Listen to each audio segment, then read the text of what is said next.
Y Dios es bueno. Amén. Dios es bueno. Todo el tiempo. Dios es bueno. Muy bien. Todo el tiempo. Dios es bueno. Todo el tiempo. Amén. Así que le damos gloria y honra a nuestro Señor. Bien, hermanos, en esta mañana queremos seguir predicando sobre los atributos de Dios. Queremos hablar sobre los atributos de Dios y vamos entonces al Salmo 90. Salmo 90,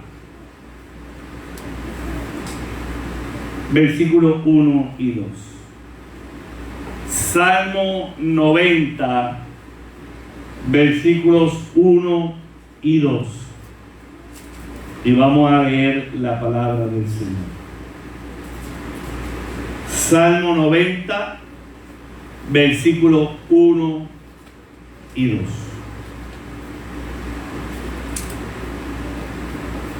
¿Lo tenemos? Amén. Señor, tú nos has sido refugio de generación en generación. Antes que naciesen los montes y formases la tierra y el mundo, desde el siglo hasta el siglo, tú eres Dios. Tú eres Dios. Gracias, Señor, por tu palabra. Pueden sentarse, hermanos. El domingo pasado hablábamos sobre algunos atributos de Dios y estudiábamos que Dios es independiente. Dios no depende de nada. Que Dios es completamente autosuficiente. Es autosuficiente. No tiene necesidad. Esto es bien importante porque el mundo tiene crisis. El mundo tiene necesidades, pero el Dios que nosotros le servimos no tiene necesidad. El Dios que nosotros servimos no tiene crisis. Por lo tanto, Él tiene el poder y como es un Dios autosuficiente, no necesita nada. Dios es autónomo. No necesita de otros dioses. No necesita de otras deidades. No depende de nada. Hablábamos en segundo lugar también de que Dios es inmutable. Dios no cambia. Dios es siempre el mismo. Y decíamos también de que Dios es perfectamente consciente, confiable y fiel. Y aprendimos que Dios es infinito. Necesitamos toda la eternidad para poder conocer a Dios. Y este término es un poco complicado para el hombre, porque el hombre en su mente es finito. Y como es finito, se le hace difícil entender lo que es el concepto de lo infinito o de la eternidad. Pero nosotros necesitamos toda una eternidad para conocer a Dios. o ver en la dimensión de Dios, porque Dios es infinito. Viendo eso, hermanos, hablábamos todo eso el domingo pasado, y siempre me gusta dar un repaso para caer en tiempo en lo que hemos hablado y de lo que vamos a hablar. Un aspecto que hoy quiero puntualizar en el mensaje es, número uno, en la unidad de Dios. Dios es el único ser divino que posee una unidad de carácter total.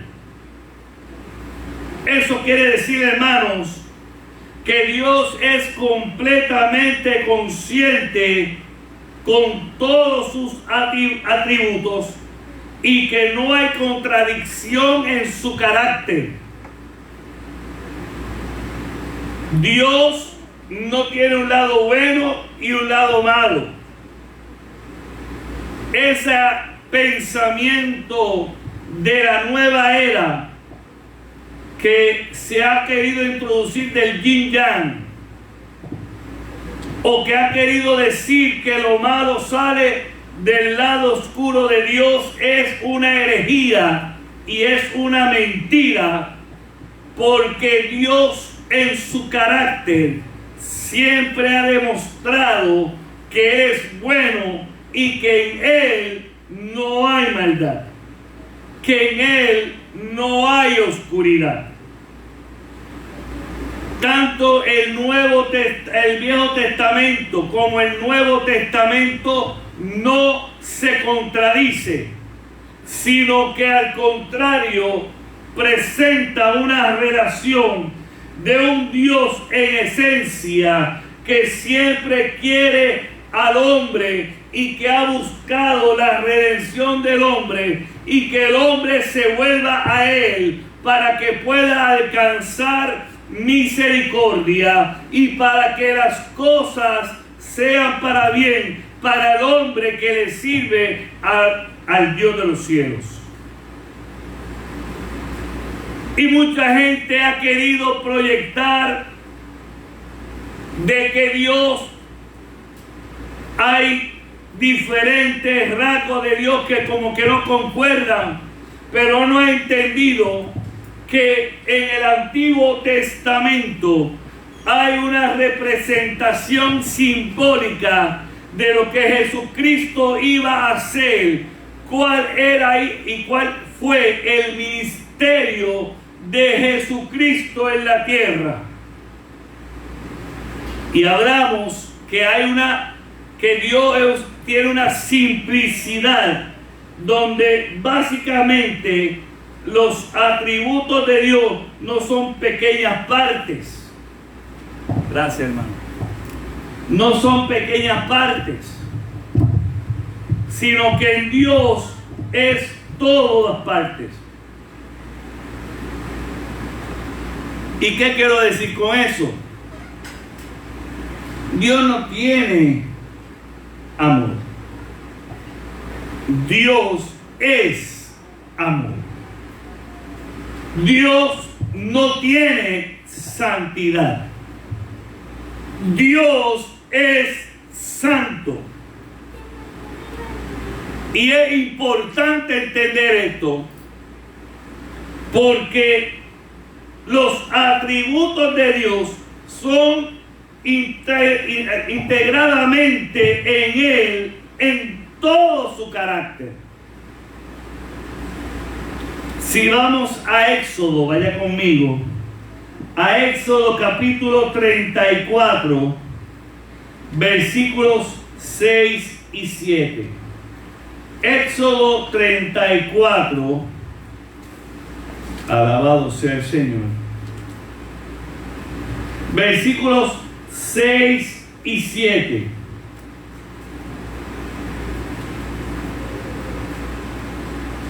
Vamos a leer desde el 5 para que podamos entender. Éxodo capítulo 34 del 5 al 7. Y dice la Biblia: y Jehová descendió en la nube y estuvo allí con él, proclamando el nombre de Jehová. Y pasando Jehová por delante de él, proclamó: Jehová, Jehová, fuerte, misericordioso y piadoso, tardo para la ira y grande en misericordia y verdad, que guarda misericordia a millares, que perdona la iniquidad, la rebelión y el pecado, y que de ningún modo tendrá por inocente al malvado, que visita la iniquidad de los padres de los hijos y sobre los hijos de los hijos hasta la tercera y cuarta generación. Alabado sea el Señor. Bendito. Pásame los nenes acá. Amén. Así que vemos, hermanos, que la Biblia nos dice claramente que Dios es misericordioso y que Dios es justo, y que dichas cualidades parecieran contradecirse, pero cuando vemos a Jesús, quien murió misericordiosamente en lugar de los pecadores, así vindicando así la declaración de justicia de Dios, donde Dios establece claramente que Él es misericordioso y piadoso. Dios tiene misericordia de la humanidad, que se despojó de su gloria para reencarnar en un hombre, o encarnar un hombre,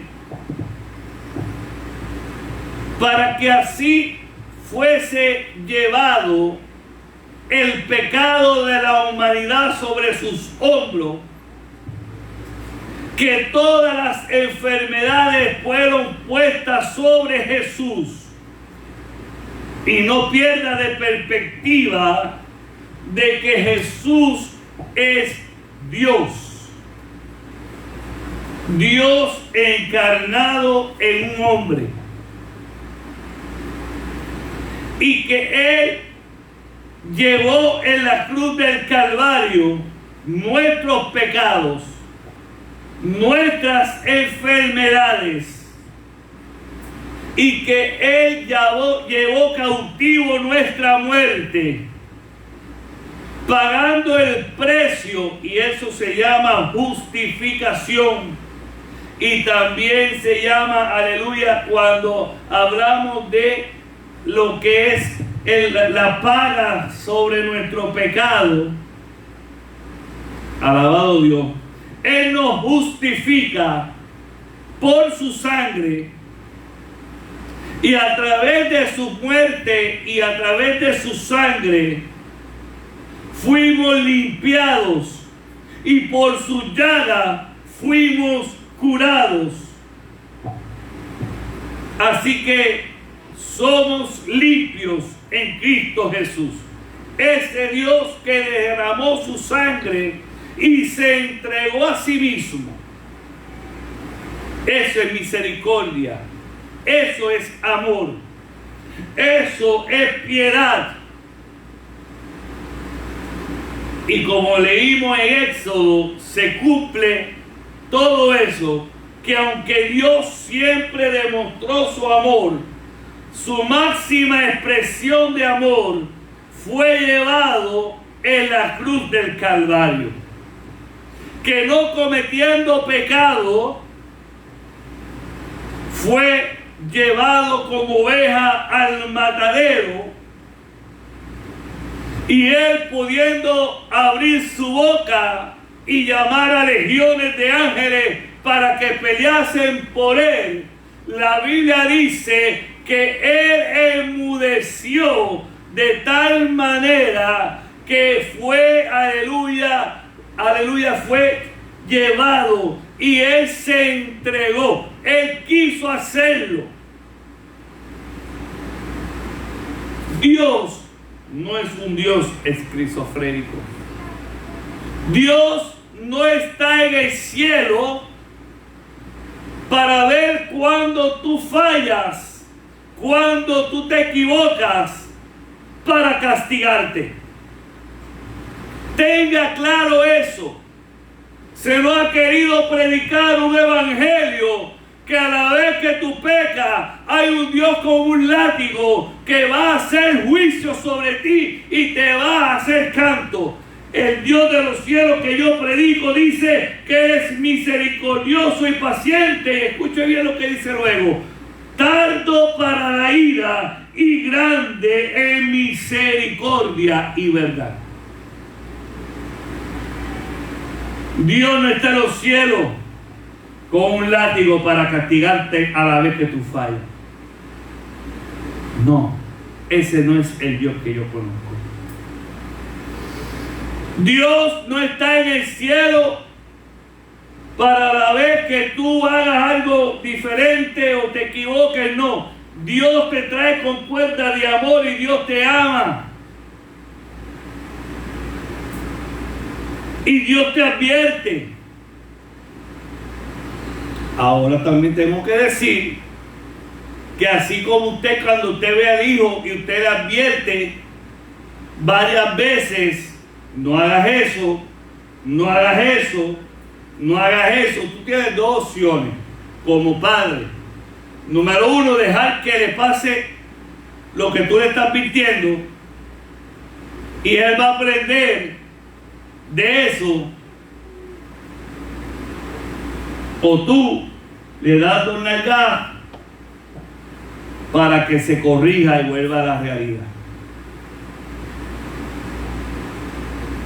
Dios en muchas ocasiones en su voluntad permisiva, y cuando hablamos de la voluntad permisiva de Dios, es que aunque Dios sabe que no te conviene, pero como tú estás insistiendo en el error, en la equivocación, y no quieres escuchar el consejo de Dios, Dios lo que hace es que permite que pase. Y de eso tú aprenderás. Y de eso te darás cuenta que fue un error. Y pagarás el precio. Pero Dios es un Dios de amor. Dios siempre actúa de acuerdo con su carácter, que es unido. Que siempre Él está cumpliendo ese carácter. Y ese carácter es un Dios. Y es el Dios que le servimos. Segundo punto importante que quiero puntualizar en el día de hoy es que Dios es un Dios trino. Nosotros, la iglesia del Nazareno, creemos en la Trinidad de Dios.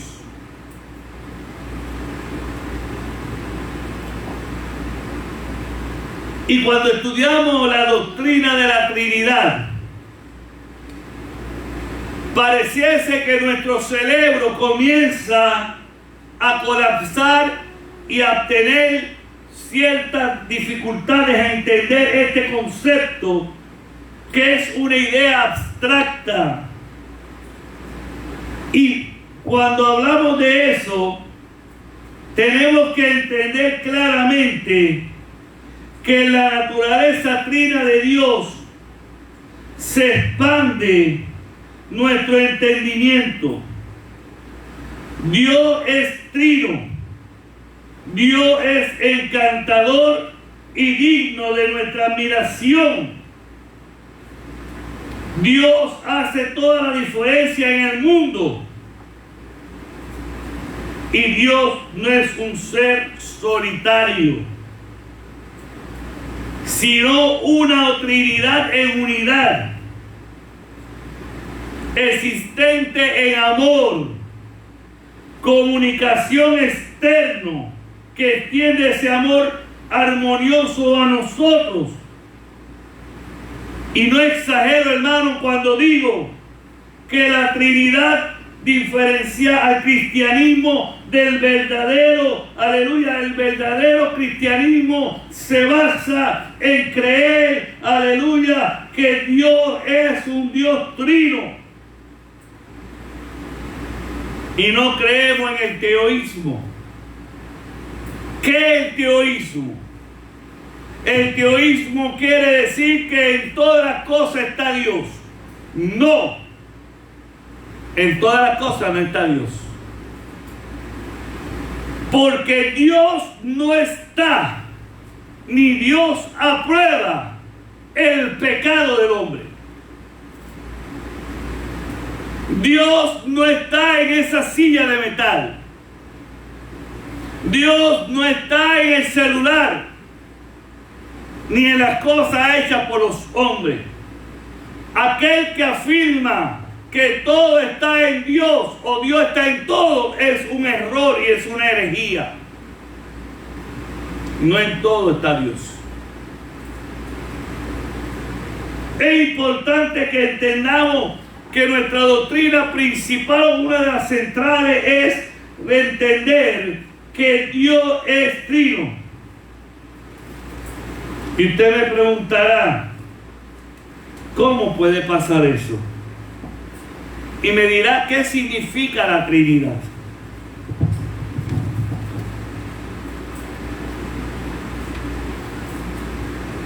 Dios existe eternamente como tres personas: Padre, Verbo, que fue el Hijo, y el Espíritu Santo. Y cada persona completamente Dios, y existe un solo Dios. No son tres dioses.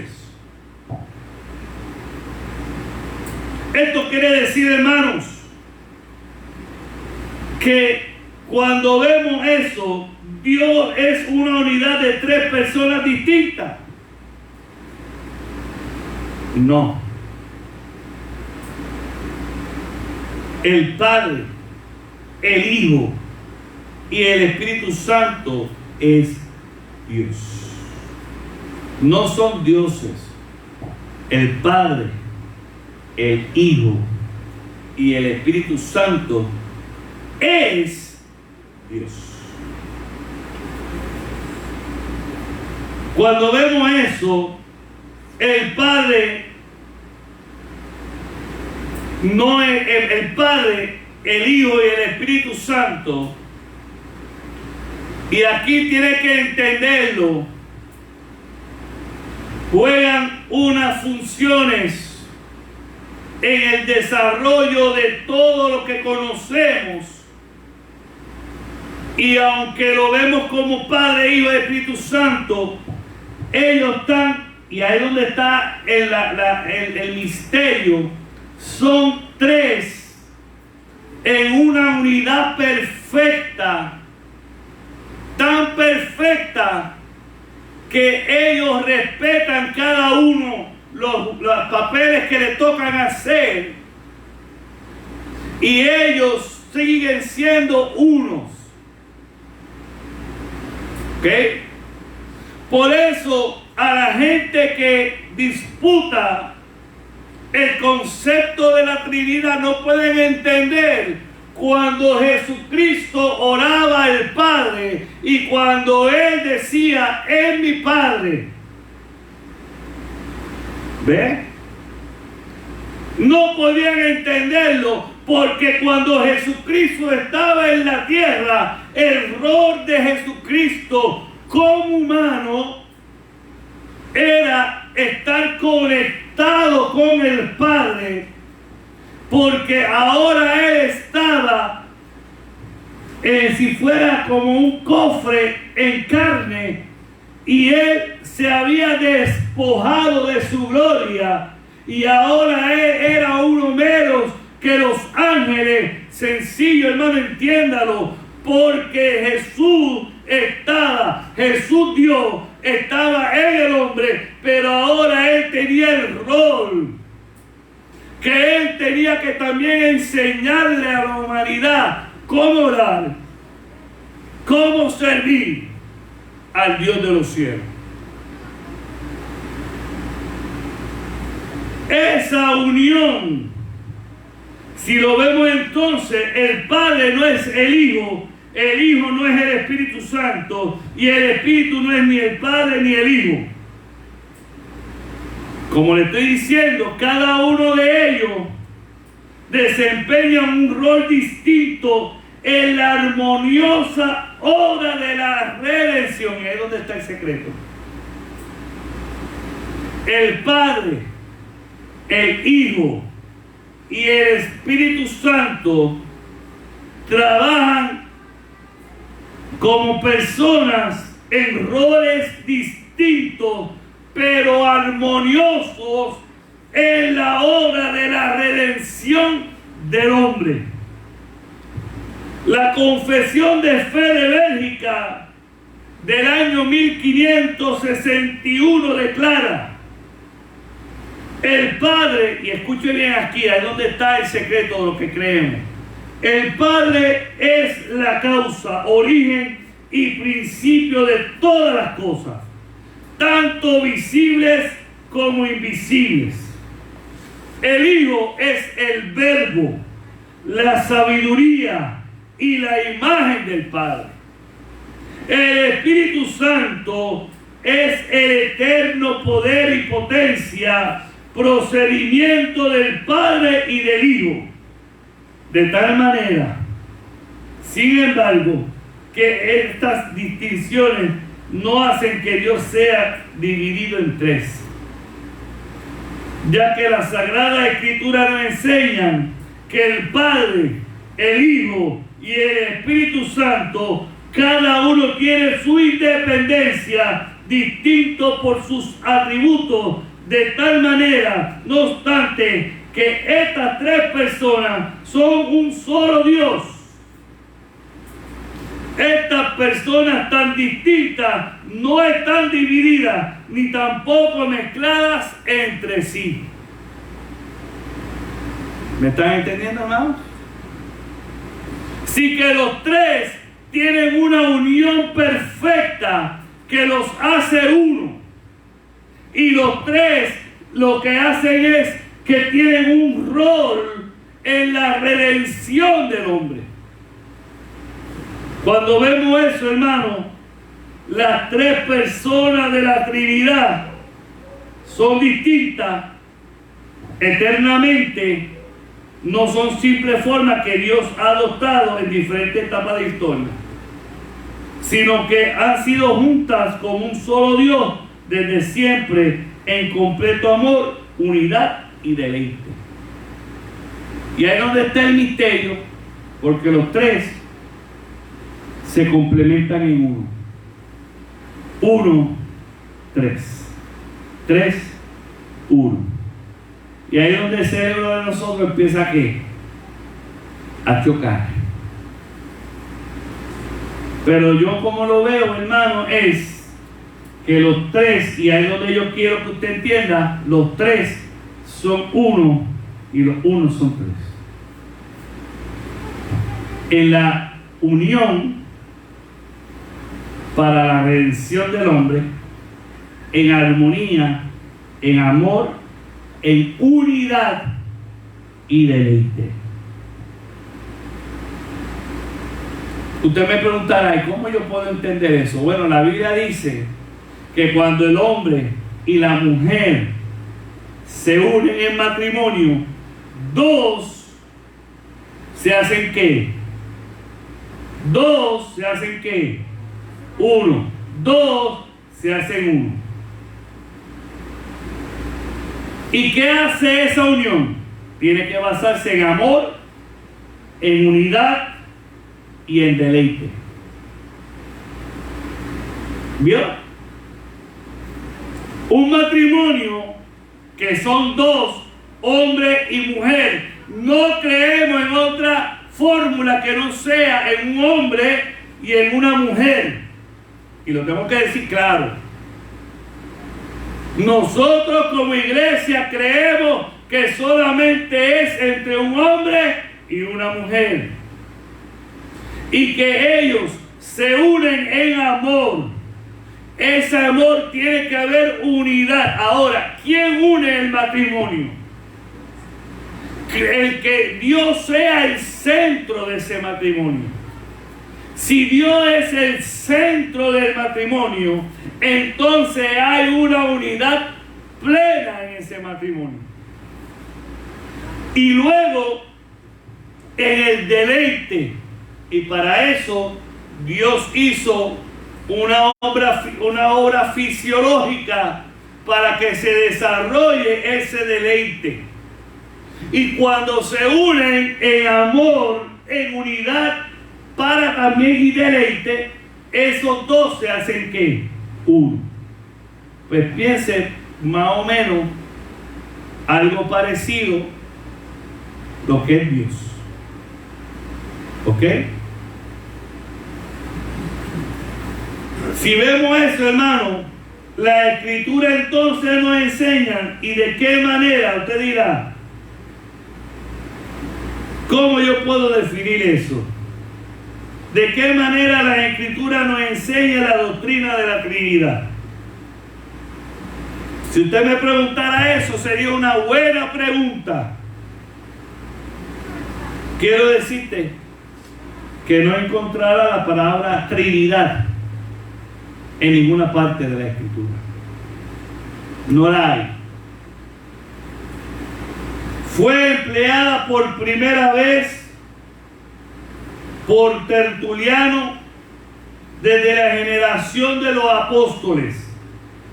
Pero es una palabra útil que resume todo lo que la Escritura habla con respecto a la relación de la deidad. Cuando usted va a Génesis capítulo 2, dice que cuando Dios fue a hacer al hombre, dijo, hagamos al hombre a nuestra imagen y semejanza. Esa palabra, cuando dice hagamos, habla de la unión de la Trinidad en el concepto de la creación del hombre. Y cuando dice que hagamos al hombre a nuestra imagen y semejanza, es un término matemático, entiéndalo. Es un término matemático, geométrico, que está diciendo que para que algo tenga semejanza, debe de cumplir ciertas propiedades que lo hacen, aleluya, semejantes, pero no iguales. Semejante no representa igualdad. Por eso nosotros no somos diositos. Nosotros no tenemos esencia de Dios, sino que nosotros somos humanos y solamente tenemos la esencia de Dios cuando el Espíritu Santo mora en nosotros. ¿Me está entendiendo, hermano? ¿Vamos claro hasta ahí? La Biblia enseña claramente que solo hay un Dios, como ya hemos visto anteriormente. Sin embargo, también enseña que el Padre, aleluya, que el Padre, el Hijo y el Espíritu de Dios, el Espíritu Santo, que no hay mucha controversia en la relación del Padre siendo Dios. Jesús dice, Padre nuestro que estás en los cielos, santificado sea tu nombre. Por ejemplo, ¿verdad? La Escritura también enseña que el Hijo y el Espíritu Santo también son Dios. Aunque exploremos todos estos versículos en la próxima, ¿verdad? Lo que estamos viendo, nos daremos cuenta brevemente que Jesús es el Verbo y el Verbo era Dios. Vaya conmigo a Juan capítulo 1.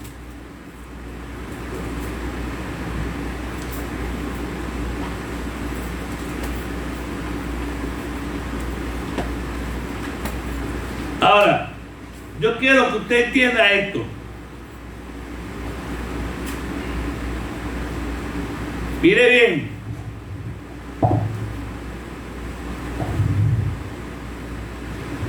Y qué bueno que yo soy matemático. Yo lo digo siempre. Yo le doy gracias a Dios por ser matemático. Porque la matemática es el lenguaje esencial de Dios. Yo no sé si usted lo sabía. Al que no le gusta la matemática, pues no le gusta hablar cómo Dios habla. Dios habla matemáticamente. Eso es así, hermanos. Dios habla matemáticamente. De hecho, la matemática es un lenguaje. Por eso a mucha gente se le hace difícil. Porque es como si usted aprendiera a hablar coreano, a hablar chino. Son idiomas que hay que aprender. Y si yo estoy viendo una serie coreana y veo todos esos símbolos, yo digo, ¿qué representa eso? No lo entiendo porque no sé coreano.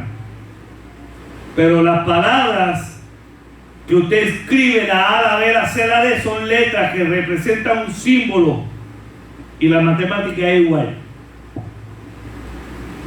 Dice el Juan capítulo 1, versículo 1 en adelante. En el principio era el Verbo. Y el Verbo era con Dios. Y el Verbo era Dios. La matemática dice, mira lo que dice la matemática. Y le dije que la matemática es el lenguaje de Dios, ¿cierto o falso? La matemática dice, si A es igual a B y B es igual a C. Mire cómo estoy diciendo. Si A es igual a B y B es igual a C, entonces A es igual a C. ¿Me está entendiendo? Vuelvo a repetirlo. Si A es una letra, representa un valor. Si A es igual a B, fíjense que utilizo B porque es otro valor,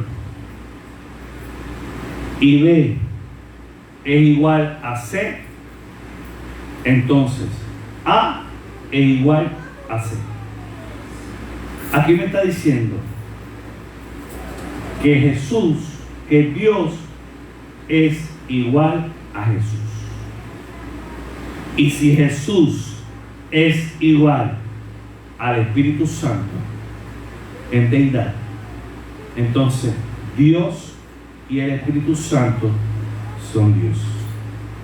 ¿Me están entendiendo hasta ahí el punto? Dice, en el principio era el Verbo, y el Verbo era con Dios, y el Verbo era Dios. Si vemos eso, Dios, que es fuente, y Dios, que es el creador, ahora me añade que el Verbo estaba desde el principio y que el Verbo era Dios. Dice el versículo 2 de Juan, era en el principio con Dios, y todas las cosas por Él fueron hechas, y sin Él nada de lo que ha sido hecho fue hecho. Quiere decir que el que ejecutó la creación fue el Verbo. Lo dice ahí. Si vemos eso, hermanos, entendamos que Dios como fuente, Jesús es el que ejecuta. En Isaías 9:6, vaya conmigo, porque aquí yo solo tengo que probar por la Biblia, no lo que diga yo. Vamos a ver lo que dice Isaías 9:6. Isaías 9:6. Aleluya. Alabado sea el Señor.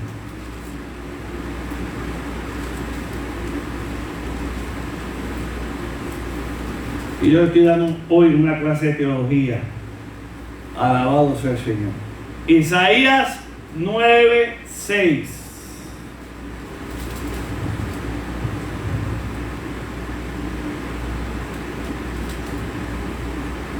Mire cómo Dios, acuérdense que Isaías es profeta, Isaías habla a nombre de Dios. Y mire lo que dice Isaías 9:6. Lo tenemos. Porque un niño no es nacido, hijo no es dado. Ahí está declarando la humanidad de Jesús. Jesús no fue una proyección astral. Jesús no fue una reflexión de Dios en la tierra. Y digo esto porque los gnósticos han querido decir que Jesús no vino en carne, porque si Jesús hubiese venido en carne, hubiese pecado en él. Y aquí claramente Isaías nos dice que Jesús nació como hombre, porque un niño no es nacido, hijo no es dado, y el principado sobre su hombro. No es cualquiera. Hay un principado. Es príncipe. Y dice, y se llamará su nombre. Y ahí miren los títulos que le da el Dios de los cielos. Admirable, consejero, Dios fuerte, Padre eterno y príncipe de paz. Dígame si la característica que dice ahí del nacimiento de lo que era Jesús no describe al mismo Dios. Claro que lo describe. Está diciendo entonces claramente que Jesús es admirable, consejero, Dios fuerte, Padre eterno y príncipe de paz. Ahí le he probado que Jesús es Dios. Ahora, ahí lo vemos a un gran Dios Salvador, Jesucristo. Vaya conmigo para seguir probándoselo, porque yo solo quiero probar, porque por ahí está viéndome en Facebook y en YouTube, me van a ver gente que me van a decir, quiero que me pruebe más. Pues te lo pruebo. Vamos conmigo, Tito capítulo 2, versículo 3. Epístola de Tito. Tito capítulo 2. Aleluya. Gloria a Dios. Tito capítulo 2, versículo 13.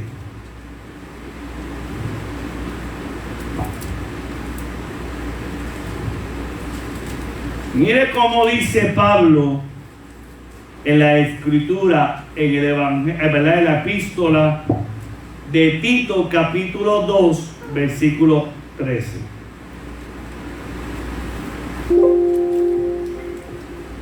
Alabado sea el Señor.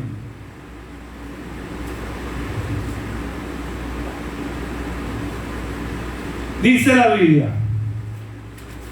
aguardando la esperanza bienaventurada y la manifestación gloriosa de nuestro gran Dios y Salvador Jesucristo. Nosotros esperamos la venida de Jesucristo porque Jesucristo es nuestro gran Dios y Salvador. Ahí podemos probar de nuevo que Jesucristo es nuestro Dios. Es nuestro Dios. Ahora, ya hemos probado, también Jesucristo en muchas partes de los evangelios aceptó adoración. Jesucristo perdonó de pecado a los hombres, y ese es el único que lo puede hacer, es Dios. Por eso a muchos, antes de sanarlo de su enfermedad, dijo: tus pecados han sido perdonados, levántate y anda. Si él no tuviese autoridad de perdonar pecados, tampoco hubiese tenido el poder de levantar a un paralítico, aleluya, ni de sanar, ni levantar a un muerto que hería ya por 4 días. Eso lo único lo hace el Dios de los cielos. Cuando vamos entonces al Espíritu Santo, que está presente en todas partes, y ahí donde está, Jesús dijo: es necesario que yo me vaya para que venga el Paracleto. Así lo dice la Biblia. El Paracleto es nuestro sostén, el que nos sostiene. El Espíritu Santo es aquel que nos sostiene y nos enseña a Dios y a Jesucristo. En el Salmo 139, si usted lo lee, según el Salmo 139, vamos un momentito ahí para que usted vea. Habla y empieza a leer. En el versículo 7 del Salmo 139 nos prueba de que el Espíritu Santo está en todo lugar y que nada se va o se oculta del Espíritu Santo.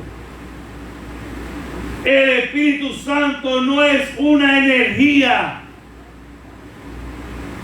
El Espíritu Santo es una persona. ¿Por qué una persona?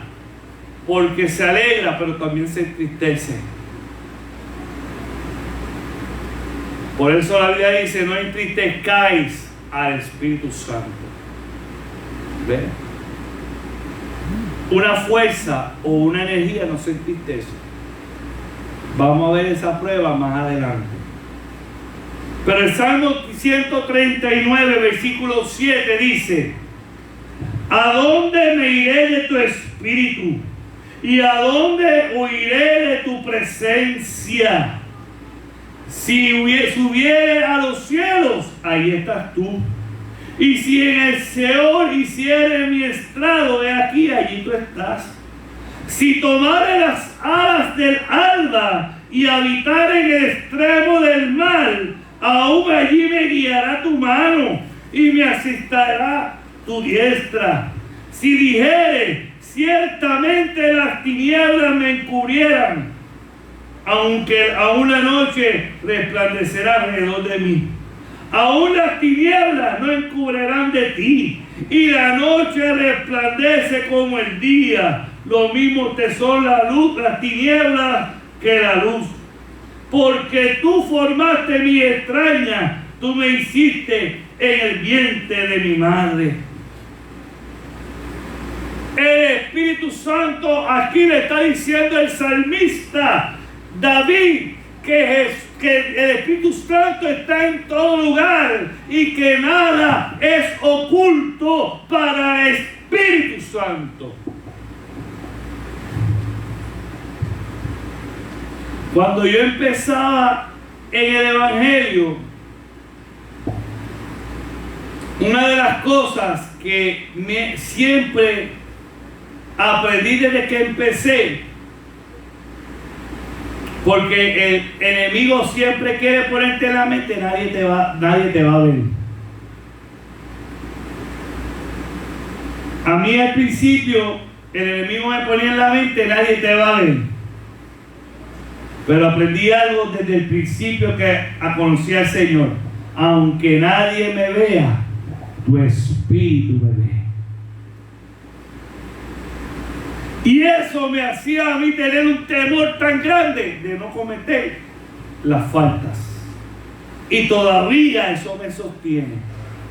Que aunque el diablo me diga a mí, nadie se va a enterar, nadie te va a ver, en mí hay algo que rápido me grita, pero Dios te va a ver. Y para mí eso es suficiente. Alabado sea el Señor. Si usted comprende esto, hermano, este pensamiento, y si vamos de acuerdo a 1 y 2 de Corintios, que nos habla de cómo Dios crea la vida, y si vamos a Génesis capítulo 1, y vamos a Juan capítulo 3, y a través de todo el acierto, aleluya, respecto a Dios, podemos entender que hay un Dios trino, que son tres personas, un solo Dios. Hay tres pasajes fundamentales que nos prueban esto. Yo quiero que usted vaya conmigo a Mateo capítulo 3, versículo 16. Este es uno de los pasajes claves de la Trinidad.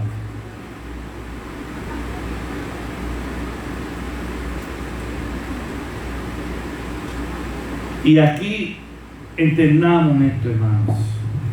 Aquí en este versículo hay una representación tangible de la Trinidad que trabaja en uno. Dice Mateo capítulo 3, versículo 16.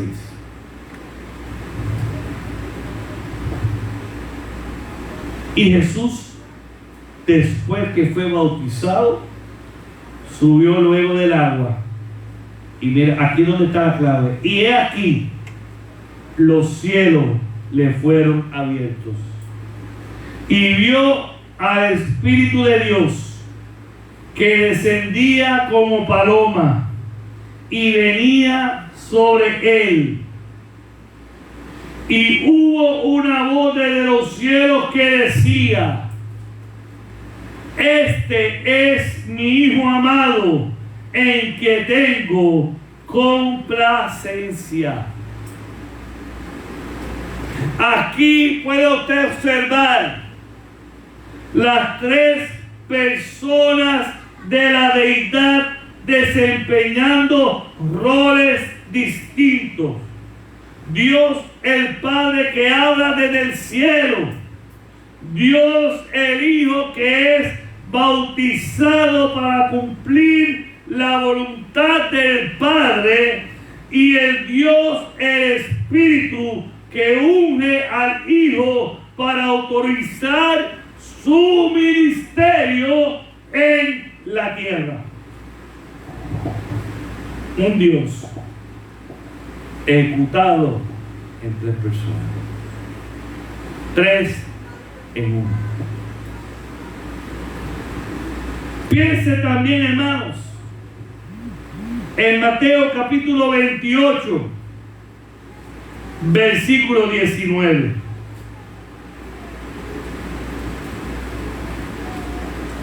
Mateo capítulo 28, versículo 19.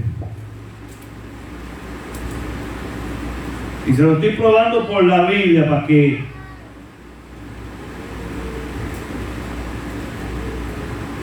mire aquí una declaración de Jesucristo a los discípulos antes de ascender al cielo.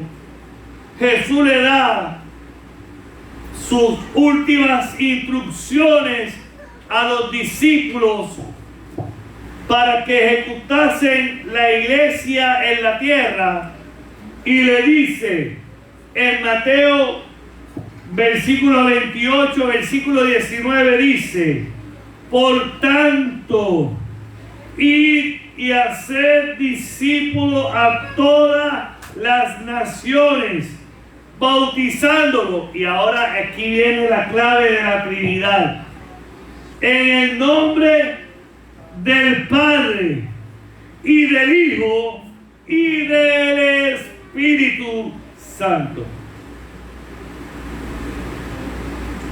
No dice bautícelos en el nombre de Dios.